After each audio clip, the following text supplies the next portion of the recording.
علی کی تلوار یا گھوڑا وہ آسمان سے آیا تھا، وہ تو ہمارے محبوب صلی اللہ علیہ وآلہ وسلم کی مبارک تلوار اور گھوڑا وہ بھی آسمان سے نہیں آیا تھا، اسی زمین سے ہی تھا۔ باقی نسبت تو آپ ضرور محبت کریں، ہم تو کہتے ہیں کہ نبی علیہ السلام کی جتنی چیزیں ہیں اگر صحیح تبرکات ہوں، وہ تو صحیح بخاری میں ہے کہ نبی علیہ السلام کا ایک مبارک کرتا تھا جو ام سلمہ نے حضور کی وفات کے بعد نکالا اور کہا یہ حضور کا کرتا ہے، جس پہ کڑھائی ہوئی تھی، یہاں پہ بھی ریشم کی، 4 انگلی تک صحیح مسلم میں اجازت ہے، آپ ریشم کی کڑھائی بھی کرا سکتے ہیں، 4 انگلی سے زیادہ چوڑی نہ ہو۔ اور ام سلمہ کہتی ہیں ہم اس کا دھون مریضوں کو شفا کے لیے پڑھتے ہیں۔ اس طرح صحیح مسلم میں آتا ہے کہ نبی علیہ السلام کی بیوی نے جو ہے وہ بال مبارک حضور کا نکالا، ایک جو ان کے پاس تھا محفوظ، اس کا دھون بھی مریضوں کو شفا کے لیے۔ حضور کے تبرکات کا وسیلہ میرا 43 نمبر لیکچر دیکھ لیں، وسیلہ اور توسل پہ۔ حضور کی نسبت کی جو چیزیں وہ تو ہم الحمدللہ مانتے ہیں، اس میں تو کوئی شک نہیں ہے۔ آپ صلی اللہ علیہ وسلم کی مبارک تلوار بھی تھی، مولا علی کی تلوار کا ذکر ہوا ہے تو مولا علی تو پھر بعد میں حضور کی تلوار استعمال کرتے تھے۔ جنگ جمل صفین نہروان حضور کی تلوار سے لڑی ہے مولا علی نے۔ نبی علیہ السلام کے علمی وارث سیدنا علی تھے، میں حکومتی وارث کی نہیں بات کر رہا، حکومتی وارث صحابہ کے اجماع سے حضرت ابوبکر تھے، باقی علمی طور پہ سارے ہی تھے، لیکن حضرت علی تو میں نے بتایا کہ صحابہ اکرام بھی جن مسئلوں میں پھنستے تھے مولا علی سے پوچھتے تھے۔ مسلم شریف میں 639640 نمبر حدیث ہے کہ سیدہ عائشہ سے کوئی آگے پوچھتا ہے کہ جرابوں پہ، یعنی یہ موزوں پہ اور جرابوں پہ مسح کی مدت کتنی ہے، تو انہوں نے کہا علی ابن ابی طالب کے پاس جاؤ، ان کا زیادہ وقت رسول اللہ کے ساتھ گزرتا تھا سفر و حضر میں، بیوی سے زیادہ تو کوئی قریب نہیں ہوتا، لیکن اما عائشہ کہہ رہی ہے کہ علی مجھ سے زیادہ حضور کے قریب ہے، وہ تمہیں بتائیں گے۔ تو مولا علی نے کہا کہ نبی علیہ السلام نے مسافر کے لیے 3 دن اور 3 رات یعنی 72 گھنٹے اور مقیم کے لیے 24 گھنٹے 1 دن اور 1 رات مقرر فرمائے تھے کہ ایک دفعہ وضو کر کے جب موزے یا جرابیں پہن لیجئے تو آپ مسح کر سکتے۔ تو یہ ان کا علمی مقام تھا۔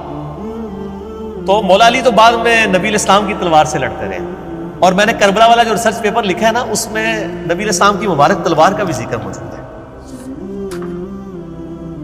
ہاں جی، میرا جو ریسرچ پیپر 5B ہے واقعہ کربلا کا حقیقی پس منظر، جو میں نے آپ کو بارہا دکھایا ہے، research paper number 5B ahlsunnatpak.com پہ، اس میں بخاری مسلم دونوں میں حدیث ہے۔ بخاری میں انٹرنیشنل نمبر ہے 3110، مسلم میں 6309، کہ حسین ابن علی کے جو بیٹے ہیں امام سجاد زین العابدین علی ابن حسین المتوفى 95 ہجری، علی ابن حسین، حضرت حسین کے 3 بیٹوں کا نام علی ہے، علی اکبر، علی اصغر اور علی اوسط، یہ ہم کہتے ہیں، درمیان والا علی، بڑے والا علی، چھوٹے والا۔ بڑے والے علی کو تو سارے علی اکبر کہتے ہیں، چھوٹے والے کو علی اصغر کہتے ہیں، وہ درمیان والا جو ہے نا وہ امام زین العابدین ہے، علی اوسط، علی ابن حسین بن علی علیہم السلام۔ اور امام بخاری نے باقاعدہ جو ہے وہ ان کو علیہم السلام لکھا ہے، صحیح بخاری میں 7465 نمبر حدیث ہے، جس میں امام زین العابدین، امام حسین اور امام علی تینوں کو علیہم السلام لکھا ہے امام بخاری۔ خیر علیہ السلام پہ میرا کلپ یوٹیوب پہ دیکھ لیں، بخاری میں 3110، مسلم میں 6309۔ امام زین العابدین کہتے ہیں کہ جب میں اپنے والد صحیح حسین ابن علی کی شہادت کے بعد یزید ابن معاویہ کے دربار سے واپس آیا، یہاں پہ ہے مقتل حسین سے جب واپس آئے، یہ کہتے ہیں واقعہ کربلا تو وہی کوئی نہیں ہے، بخاری مسلم میں موجود ہے حضرت حسین کے قتل کا بیان، اس میں مقتل حسین کا ذکر ہے۔ تو ان کا بیٹا کہتا ہے کہ میں حسین علیہ السلام کی شہادت کے بعد جب یزید ابن معاویہ کے دربار سے واپس آیا تو سیدنا مسور بن مخرمہ صحابی میرے پاس آئے اور انہوں نے کہا کہ آپ کے پاس رسول اللہ کی وہ تلوار ہے جو سیدنا علی کو ملی، پھر حضرت حسن کو ملی، پھر حضرت حسین کو ملی، حسین علیہ السلام کی شہادت کے بعد حضرت حسین ابن علی امام سجاد کے پاس تھی، وہ تلوار آپ مجھے عنایت فرما دیں، کیونکہ مجھے ڈر ہے کہ یہ قوم آپ سے چھین نہ لے۔ وہ قوم کون؟ بریلوی دیوبندی اہل حدیث، آل امیہ، وہ آپ سے چھین نہ لے، اس تلوار کو کہیں آپ سے چھین نہ لے، جب تک میری جان میں جان ہے اللہ کی قسم میں اس کی حفاظت کرتا رہوں۔ تو مسور بن مخرمہ صحابی نے مانگ لی تھی وہ تلوار، لیکن وہ زین العابدین نے نہیں دی ہے۔ نبی علیہ السلام کی مبارک تلوار اس وقت بھی آپ جو توپ کاپی میوزیم ہے نا ٹرکی میں، اس کے اندر موجود ہے الحمدللہ۔ تو یہ کوئی آسمان سے نہیں نازل ہوئی، یہ اسی زمین میں ہی سارے معاملات۔ آپ کے بقول سیدنا عمر رضی اللہ تعالیٰ عنہ نے سیدنا علی کو 6 رکنی کمیٹی میں داخل کیا، جس کے ذریعے خلیفہ ثالث کو چنا گیا، جبکہ اہل تشیع اس معاملے میں سیدنا عمر کے اس اقدام کو بدنیتی قرار دیتے ہیں، نعوذ باللہ۔ ان کے مطابق مولا علی کو ڈائریکٹ ہی نامزد کر دینا چاہیے تھا۔ میرے بھائی یہ بدنیتی قطعاً نہیں تھی۔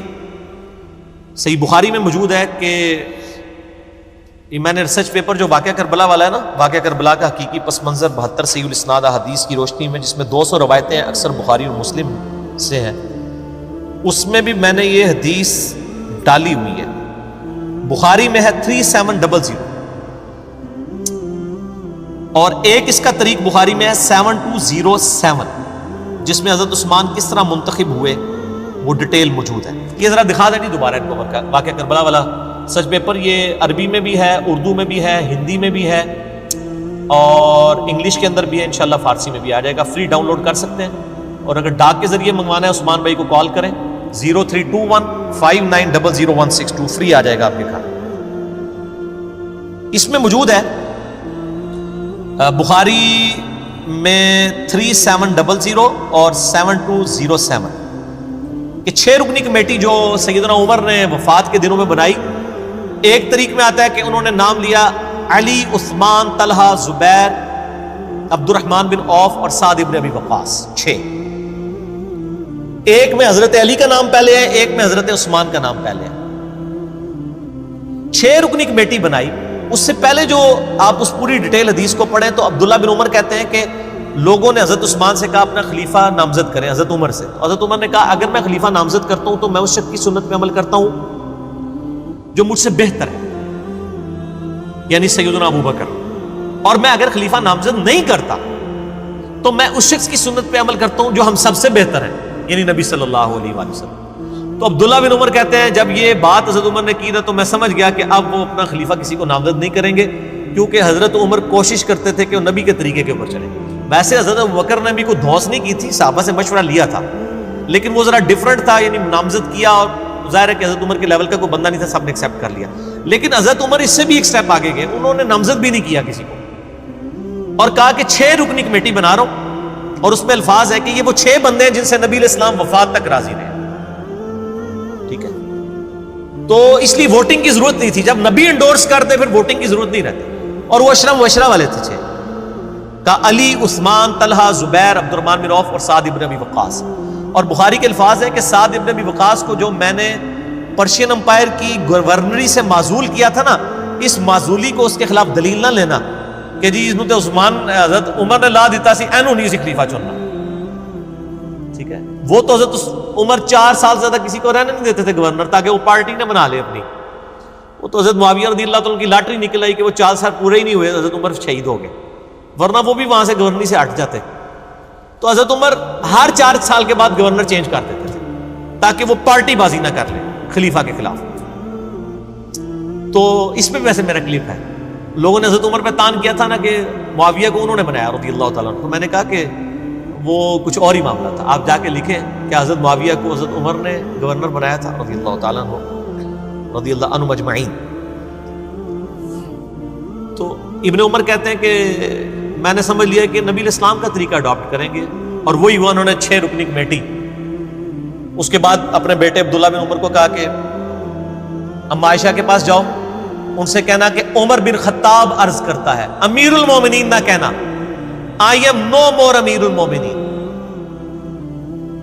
کہیں میرے اس امیر کے حکم اولي الامر منکم کے تحت، یعنی اس کو حکم نہ امیر المومنین کا مان کے اما عائشہ مجبور ہو جائیں، ان سے کہو کہ عمر اپنے 2 ساتھیوں کے ساتھ دفن ہونا چاہتا ہے۔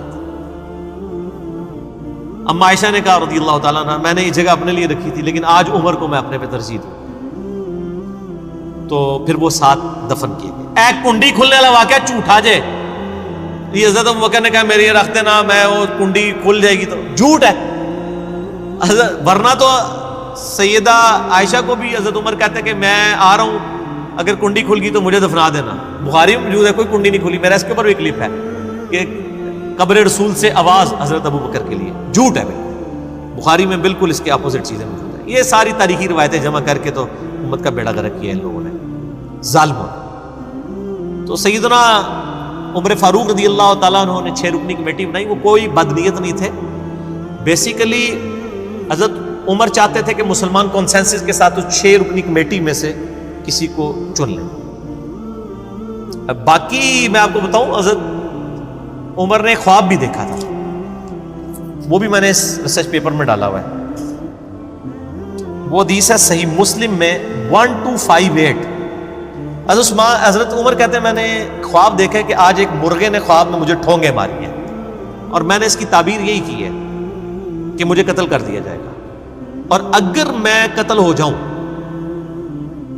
تو ان 6 بندوں کے علاوہ کسی کو خلافت کے معاملے میں شامل نہ کرنا جن سے نبی علیہ السلام وفات تک راضی رہے. یعنی ان کی نسبت نبی کی نسبت ہی تھی. اس کا مطلب ہے کچھ ایسے بھی تھے جن سے حضور وفات کے وقت ناراض تھے.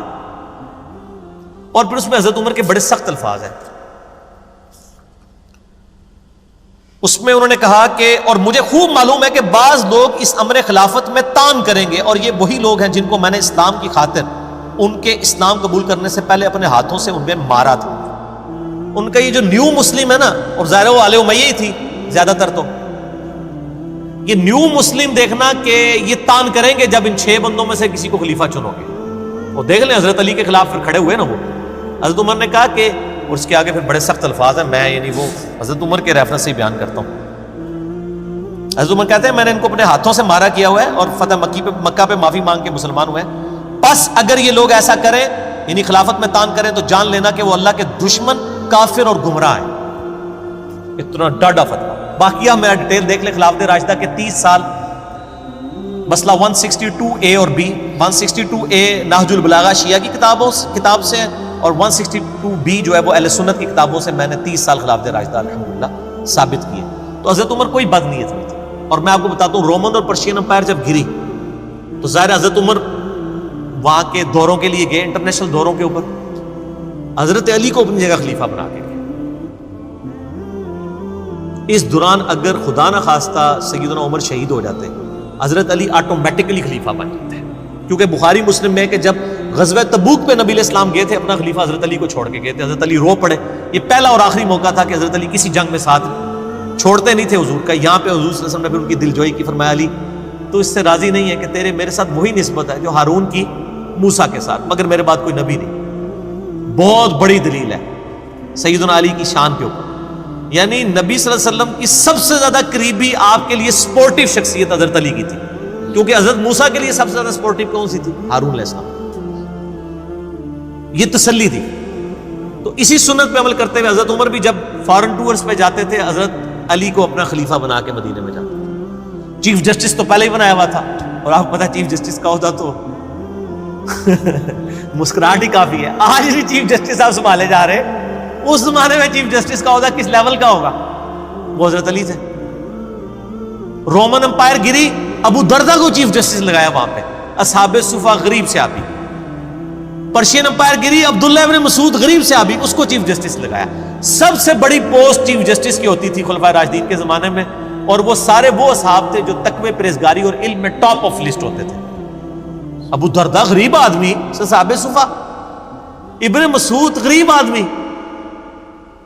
اصحاب صفہ. اور حضرت علی تو ویسے ہی درویش آدمی. ٹھیک ہے، تو یہ 3 چیف جسٹس تھے حضرت عمر کے زمانے میں. سیدنا علی مدینے میں، حجاز میں، رومن امپائر کے اوپر ابو دردہ، پرشین امپائر کے اوپر سیدنا ابن مسعود رضی اللہ عنہم اجمعین وعلیہم السلام اجمعین. اللہ تعالیٰ قیامت الدین ہمیں ان کا ساتھ نصیب فرمائے، آمین. تو حضرت عمر کوئی بد نیت نہیں تھے، ورنہ یہ کام نہ کرتے. حضرت عمر کے اس عمل کو بدنیتی نہ سمجھے، بلکہ ان کی احتیاط اور نبی علیہ السلام کے ساتھ عقیدت تھی. اور یہ بھی میں آپ کو بتاؤں تاریخی روایتوں میں آتا ہے کہ حضرت عمر کی خواہش تھی کہ حضرت علی کو بنا دیں. میں نے خود وہ روایتیں پڑھی ہیں کہ حضرت عمر کہتے تھے میرا دل کرتا ہے میں اس گنجے کو نا اپنے بعد خلیفہ بنا دوں، یہ تم لوگوں کو بالکل سیدھا کر کے چلائے گا. حضرت علی اور حضرت عمر گنجے ہو چکے تھے، خود پہن کے نا بال جھڑ چکے تھے. تو حضرت عمر کو بھی پتا. اور یہ یعنی مسلمانوں کے اوپر جب غیر مسلم بھی تاریخ لکھتے ہیں نا مسلمانوں کی، وہ کہتے ہیں کہ حضرت عمر کے بعد اگر حضرت علی کو خلیفہ چن لیا جاتا تو اسلام کو ایک عمر اور مل جاتا. بہرحال ایک معاملہ الگ ہے. ہم تو چاروں کو خلفائے راشدین مانتے ہیں، حسن ابن علی کو 5ویں خلیفہ راشد مانتے ہیں الحمدللہ. ٹھیک ہو گیا جی. تو ہم نہ رافضی ہیں نہ ہم ناسبی ہیں، بلکہ نہ میں وابی نہ میں بابی، میں ہوں مسلم علمی کتاب. یہ اگلا سوال ہے، اس کے بعد انشاءاللہ سموسوں کا وقفہ کرتے ہیں. صحیح بخاری میں حدیث ہے 7465، اس کی آپ شرح کیا کریں گے؟ ناسبی حضرات اسے بہت اچھالتے ہیں کہ سیدنا علی رضی اللہ تعالیٰ کو نبی علیہ السلام نے جگانے کے لیے آئے تو انہوں نے جاگنے سے انکار کر دیا. ہاں جی سانو پتہ ہے جناب. یہ جب ہم ان کو یعنی آل امیہ کی کارستانیاں سناتے ہیں نا، تو وہ کہتے ہیں دیکھیں جی حضرت علی نے بھی تو یہ کیا تھا. بھئی حضرت علی نے تو صحیح بخاری میں آتا ہے کہ محمد رسول اللہ مٹانے سے انکار کر دیا تھا. تو یہ حضرت علی کے کوئی عیب کے طور پہ بیان ہوگا؟ ان کی محبت کا تقاضا تھا. نبی علیہ السلام نے بھی اس کو عیب نہیں شمار کیا. ٹھیک ہوگا جی. وہ تو انہوں نے اپنی محبت کا اظہار کیا کہ مٹانے سے انکار کر دیا. محمد رسول اللہ کی بجائے محمد ابن عبداللہ لکھوانا چاہتا تھا، سہیل ابن عمرو. سورہ حدیبیہ کے موقع میں بخاری میں آتا ہے. اب یہ جو ناسبی اچھالتے ہیں نا، صحیح بخاری کی حدیث 7465، اس میں یہ تھا، اس کے اوپر ذرا باب تو دیکھ لیں امام بخاری نے کیا باب باندھا ہے. امام بخاری تو حضرت علی کے اس جواب سے رزلٹ نکال رہے ہیں مسئلہ تقدیر کا، قدریہ کے خلاف جو تقدیر کے منکر ہیں، کہ حضرت علی کا یہ جملہ اس چیز کو جسٹیفائی کرتا ہے کہ تقدیر غالب ہے. انہوں نے حضرت علی کے نیگیٹو پوائنٹ کے طور پہ تو اسے پیش نہیں کیا، ایسے تو دین کا مسئلہ نکالا ہے. 7465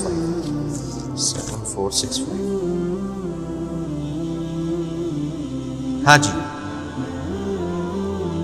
فی المشیہ والارادہ، یعنی یہ چیپٹر ہے مشیت اور ارادے کے بارے میں. ایک انسان کا ارادہ ہوتا ہے، ایک اللہ کی مشیت ہوتی ہے. ہم کہتے ہیں نا کہ دونوں چیزیں جب جمع ہو نا پھر ہی کوئی کام ہو سکتا ہے، کہ آپ بھی نیت کریں پھر اللہ تعالیٰ کی تقدیر بھی غالب ہو. اس باب کے تحت لے کے ہیں کہ 7465، اور یہ دیکھیں حضرت علی خود اس حدیث کو روایت کر رہے ہیں. اور اس حدیث میں امام بخاری نے حسین ابن علی اور علی ابن حسین یعنی امام زین العابدین کے نام کے ساتھ علیہ السلام بھی لکھا ہے. اور اس سے بڑی بات دارالاسلام والوں نے ڈنڈی بھی نہیں ماری، باقی جگہ ڈنڈی ماری ہے انہوں نے، رضی اللہ عنہ کر دیا ہے علیہ السلام کو. ٹھیک ہے 3748 حضرت حسین کے ساتھ علیہ السلام کو رضی اللہ عنہ کر، یہاں ان سے ڈنڈی نہیں ماری گی. اونکاری نہ دئیو کدھر یار، میں پوائنٹ آؤٹ کرتا جے پا میں بول کے. اور داؤد راز والے PDF میں بھی یہاں علیہ السلام لکھا ہوا.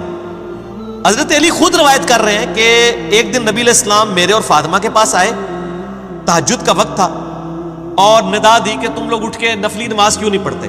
بھئی نفلی نماز پڑھنے کے اوپر کسی کے اوپر کوئی قدغن لگائی جا سکتی ہے؟ اللہ کے نبی بھی شریعت ساز تو نہیں ہے نا. ٹھیک ہے نا. جیسا کہ بخاری میں آتا ہے ایک عورت تھی، وہ اس کا خامند آزاد ہو گیا اور وہ ابھی تک غلام تھی. اب جب عورت آزاد ہو گئی اور خامند غلام تھا، صحیح بخاری میں آتا ہے، اس کا رول یہ ہے کہ اگر خامند جب تک آزاد نہ ہونا تو عورت کی مرضی ہے کہ وہ نکاح تنسیخ کروا سکے. ٹھیک ہو گیا. اب کیا ہوا، وہ خامند سے اس نے کہا میں نے تو لگ ہی لینی ہے. وہ خامند پورا دن روتا رہتا تھا، داڑھی آنسوؤں سے تر ہو جاتی تھی. بخاری کے الفاظ ہیں. انہوں نے اس خامند نے آ کے نبی علیہ السلام کو شکایت کی. آپ نے اس عورت کو بلا کے کہا کہ اپنے خامند کے ساتھ رہ. کہ یا رسول اللہ میں آزاد ہوں، یہ غلام ہے، میں نہیں اس کے ساتھ رہنا چاہتا. تو آپ نے فرمایا کہ تو رہ لے تو بہتر ہے. ان کے یا رسول اللہ آپ مجھے حکم دے رہے ہیں یا مشورہ؟ کہا نہیں میں مشورہ ہی دے رہا ہوں، حکم تو میں نہیں دے سکتا، اللہ کی شریعت تو نہیں بدل سکتا. تو ان کا میں نہیں مانتی. آج یہ باتیں کرے تو کہتے ہیں گستاخ ہو گیا. کسی نے گستاخ نہیں کہا. تو نبی شریعت ساز نہیں ہوتا، نبی شریعت پہنچانے والا ہوتا ہے. یا کسی معاملے میں کوئی حکم فرمائے اللہ انڈورس کرتا ہے. جیسے فرمایا کہ مجھے امت کا خیال نہ ہوتا میں مسواک کا حکم دے دیتا. اگر آپ حکم دے دیتے اللہ انڈورس کر دیتا، شریعت بن جانی تھی. یہاں پہ بھی دیکھیں حضرت علی خود روایت کر رہے ہیں، چھپا نہیں رہے. کہتے ہیں میرے پاس آئے اور کہا تم اٹھ کے تہجد کی نماز کیوں نہیں پڑھتے؟ تو حضرت علی نے پھر جواب میں کہا کہ یا رسول اللہ وسلم انما انفسنا بید اللہ، بے شک ہماری جانیں جو ہیں وہ تو اللہ کے قبضے میں ہے، اگر اللہ تعالیٰ چاہے گا تو ہمیں اٹھا دے گا. تو نبی علیہ السلام فانصرف رسول اللہ صلی اللہ علیہ وآلہ وسلم، آپ صلی اللہ علیہ وسلم وہاں سے چلے گئے. اور حضرت علی کہتے ہیں ہم سے حضور نے کچھ نہیں اس کے جواب میں کہا. ٹھیک ہے. جاتے ہوئے آپ نے خود کلامی کرتے ہوئے اپنے آپ سے بات کی اور آپ صلی اللہ علیہ وسلم نے کہا وقال الانسان اکثر شیء جدلا، اور اپنے یعنی ران کے اوپر یوں ہاتھ مارا یوں پٹ پہ اور کہا انسان بڑا جھگڑا ہوا ہے.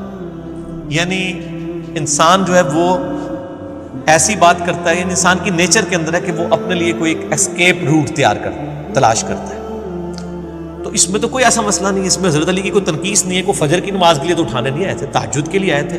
تو انہوں نے اپنا شرعی حق استعمال کیا، نبی علیہ السلام نے اس پہ کامنٹس کر دیے کہ انسان جو ہے نا وہ اپنا شرعی حق کس طریقے سے استعمال کرتا ہے، جھگڑا کر لیتا ہے. اگر یہ کوئی خلاف شرع بات ہوتی تو نبی پہ واجب ہوتا ہے وہ اسی ٹائم ٹوک دیا کرتے تھے. حضرت علی کے الفاظ ہیں مجھے نبی نے کچھ نہیں کہا، انہوں نے آپس میں بات کی کہ یہ یعنی حضرت علی نے جو جواب دیا انہوں نے اپنے لیے ایک ایکسکیوز بیان کر دیا، جو لیم ایکسکیوز نہیں تھا، بالکل صحیح ایکسکیوز تھا. اور اس سے امام بخاری نے قدریہ والا جواب تلاش کیا. اس میں حضرت علی کی کوئی تنقیص نہیں آئی ہے کہ حضرت علی رضی اللہ عنہ نے نبی علیہ السلام کی نافرمانی کی، نعوذ باللہ. یہ تو کوئی ایسا مسئلہ نہیں، تو نفلی عبادت تھی، اس کے اوپر تو نبی علیہ السلام خود قدغن نہیں لگا سکتے تھے. ٹھیک ہے، اور جہاں قدغن لگانی ہوتی تھی وہاں پر سخت الفاظ میں ہوتی تھی. جیسا کہ بخاری مسلم میں آتا ہے کہ نبی علیہ السلام کو پتہ چلا کہ ابو جہل کی بیٹی کے ساتھ حضرت علی نکاح کرنے لگے ہیں، تو آپ نے فرمایا کہ اللہ کی نبی کی بیٹی اور دشمن کی بیٹی ایک جگہ جمع نہیں ہو سکتی. حالانکہ حضرت علی کہہ سکتے تھے یا رسول اللہ صلی اللہ علیہ وسلم اللہ نے 4 شادیوں کی اجازت دی ہوئی ہے، لیکن ان کو پتا تھا نہیں میرا عام سٹیٹس نہیں ہے، میں داماد رسول ہوں اور آل رسول مجھ سے چلنی ہے. اور پھر آپ نے فرمایا کہ علی جس نے فاطمہ کو تکلیف دی، فاطمہ میرے جگر کا ٹکڑا ہے، جس نے اسے تکلیف دی اس نے مجھے تکلیف دی. ٹھیک ہے نا جی. تو حالانکہ اب یہ معاملہ میں شریعت میں ایک مخصوص حکم حضرت علی کے لیے آ گیا کہ حضرت فاطمہ کی زندگی میں ان کو دوسری شادی کی اجازت نہیں تھی. حضور خود کی ہیں، باقی صحابہ نے کی، حضرت علی کو اجازت نہیں. اب یہ ضرورت آپ صلی اللہ علیہ وسلم نے یہ حکم فرما دیا نا تو بس ٹھیک ہے، یہاں پہ کوئی حکم نہیں فرمایا، لہٰذا یہ حضرت علی کی تنقیص پہ پیش کرنا بالکل جو ہے وہ جرم ہے.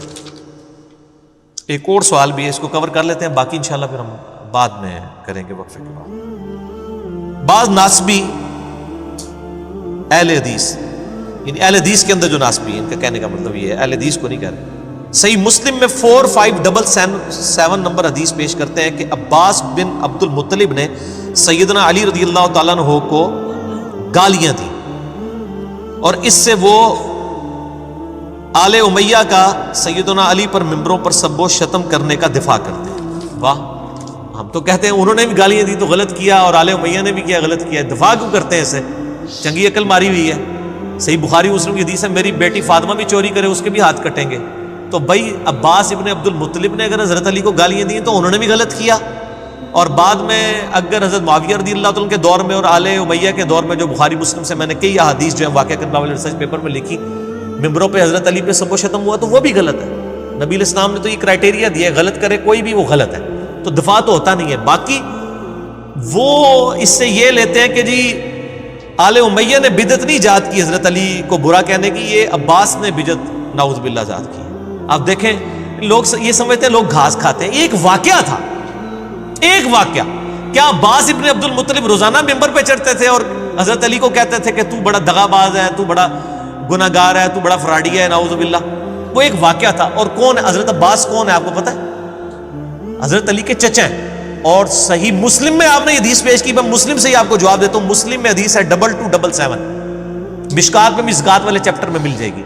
حضرت عباس کی زکات کا جب معاملہ آیا تو نبی علیہ السلام نے حضرت عمر کو کہا کہ عباس کی زکات میں دوں گا. عمر تجھے نہیں پتا چچا باپ کی مثل ہوتا ہے، چچا باپ کی مثل ہوتا ہے. تو حضرت عباس حضرت علی کے کیا لگے؟ باپ. او باپ، میرا باپ بھی مجھے ابھی تک اتنی بڑی عمر میں گالیاں نکال لیتا ہے، اور آپ لوگ ماشاءاللہ گواہ بھی ہیں اس کے اوپر. ٹھیک ہے نا، وہ غصے میں مطلب باپ اور بیٹے کا تو رشتہ ہی کچھ اور ہوتا ہے. ٹھیک ہو گیا جی. تو اس طرح کی بات نہیں کرنی چاہیے. یعنی حضرت عباس نے اگر حضرت علی کو کہہ دیا تو ایک واقعہ تھا نا، ہو گیا، ختم ہو گیا. یہ تو نہیں تھا کہ ہر جمعے میں ہر عید کے خطبے میں علی پر لعنت، علی سے محبت کرنے والوں پہ لعنت، نعوذ باللہ من ذالک. صحیح مسلم میں آپ حدیثیں کھول کے دیکھ لیں، یہ ممبروں پہ کہلوایا جاتا تھا. صحیح مسلم میں 6229 نمبر حدیث ہے. میں نے وہ ایک لیکچر ریکارڈ کرایا ہے، ریپلائی ٹو الیاس قادری اور حضرت معاویہ رضی اللہ تعالیٰ، اس میں آپ دیکھ لیں، میرا واقعہ کربلا والا ریسرچ پیپر پڑھ لیں، اس سے دفاع نہیں ہوگا. اور پھر اس میں ایک سٹیپ آگے جائیں، صحیح بخاری میں 1393 نمبر حدیث ہے.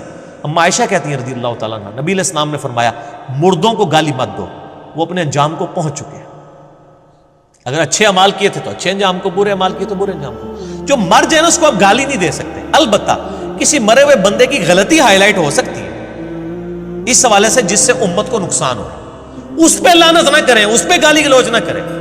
میں تو، آپ نے کبھی مجھے دیکھا ہے کہ میں نے امام اعظم بریلوی، اشرف تھانوی، رشید احمد گنگوہی، امام ابن تیمیہ، اتنے بڑے بڑے لوگوں کی میں نے ہمیشہ غلطیاں ہائی لائٹ کی ہیں اور ہمیشہ کہا ہے کہ امام اعظم بریلوی صاحب لکھتے ہیں، فرماتے ہیں۔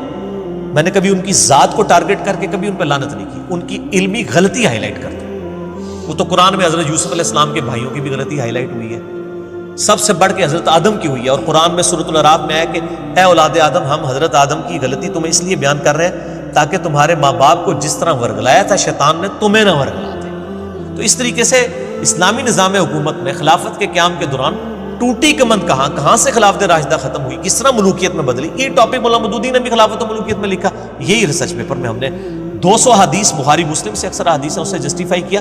یہ دو الگ معاملات کو آپ مطلب کمپیئر نہ کیا، اس طرح کی جو کرتے ہیں۔ میں نے اکثر 55B میں بھی اس کا جواب دیا تھا کہ عباس ابن عبد المطلب کا ایک واقعہ ہوا، ختم ہو گیا۔ تو یہ کہنا کہ بنو عباس نے یہ بدعت ایجاد کی، بدعت ممبروں پر وفات کے بعد کرنے والا معاملہ ہے، یہ تو ایک واقعہ ہے۔ یہ تو واقعہ، ان دو چیزوں کو زمین و آسمان کا مطلب آپ ملا رہے ہیں، آپ سمجھیں لوگ گھاس کھاتے ہیں اور لوگ آپ کی بات کو مان لیں گے۔ آپ میرے بھائی اپنے گدھوں کو بے شک لکیریں پھیر کے زیوریں بنا کے آپ لوگوں کے سامنے پیش کریں، لوگ پہچان لیں گے، کیونکہ جب گدھا بولے گا تو پتہ چلے گا او یہ گدھا ہے، تو لوگوں کو پتہ چل جائے گا اچھا یہ ناسبی بول رہا ہے، یہ اہل حدیث نہیں ہے، یہ ناسبی ہے۔ جب حضرت علی کا بغض نظر آ رہا ہوگا تو نہ ہم رافضی ہیں نہ ہم ناسبی ہیں۔ کیوں؟ کیونکہ نہ میں وابی، نہ میں بابی، میں ہوں مسلم علمی کتابی۔ نہ ہم سو کارڈ جو علمی بات کرے اسے بابی کہہ دیتے ہیں، اور اس کے اگینسٹ میں نے ٹرم ڈیوائز کی بابی، بابوں کا ماننے والا۔ ہم بابوں کے ماننے والے نہیں، ہم علمی کتابی مسلمان ہیں، عام مسلمان ہیں۔ ان کو بھی ہم مسلمان ہی سمجھتے ہیں اور علمی طریقے سے ان کی غلطیاں ان پر ہائی لائٹ کرتے ہیں۔ میرے خیال ہے کافی سوالات ہو گئے ہیں، اب اس سے زیادہ میں نے کیا تو میں تھک جاؤں گا۔ اور عثمان بھائی سموسے بھی لے آئے ہیں، سموسے کھائیں، چائے پئیں اور کرو کری چلو، ٹھیک ہے جی۔ اللہ تعالیٰ سے دعا ہے جو حق بات میں نے کہی اللہ تعالیٰ ہمارے دلوں میں راسخ فرمائے۔ اگر جذبات میں میرے منہ سے کوئی غلط بات نکل گئی تو اللہ تعالیٰ ہمارے دلوں سے ہی معاف کر دے، ہمیں کتاب و سنت کی تعلیمات پر عمل کر کے دوسرے بھائیوں تک پہنچانے کی توفیق عطا فرمائے۔